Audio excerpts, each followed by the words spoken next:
This morning, an advisory panel at the CDC kicks off a two-day meeting where members are expected to discuss and vote on vaccines currently recommended for all children, including those for measles, mumps, rubella, chickenpox, and hepatitis B.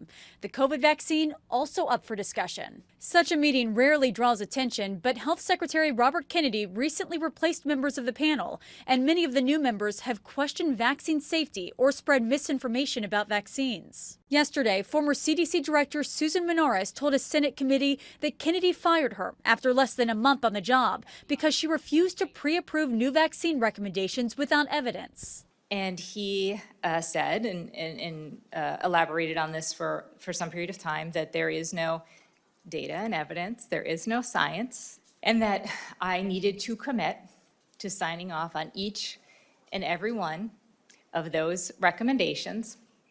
And if I could not commit to that, I needed to resign. To be clear, he said there was not science or data, but that you still expected you to change the schedule. Correct. Health Department officials say her testimony contained factual inaccuracies and left out important details, and accused Menares of acting maliciously to undermine the president's agenda. Following the testimony, Republican Senator Bill Cassidy, who's also a doctor, shared this warning for parents. If the vaccine advisory panel makes recommendations to change the childhood vaccine schedule, should the American people have confidence in that decision? No. Democrats also voicing concern. Robert F. Kennedy Jr. must resign. We have to turn him into a healthcare pariah in order to make him a detriment to the Trump administration. And I think that's the only way, ultimately, that we're going to save the lives of children and adults in our country.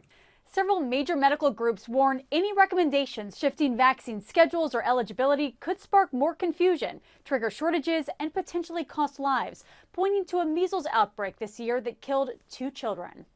Nicole D'Antonio, ABC News, Washington.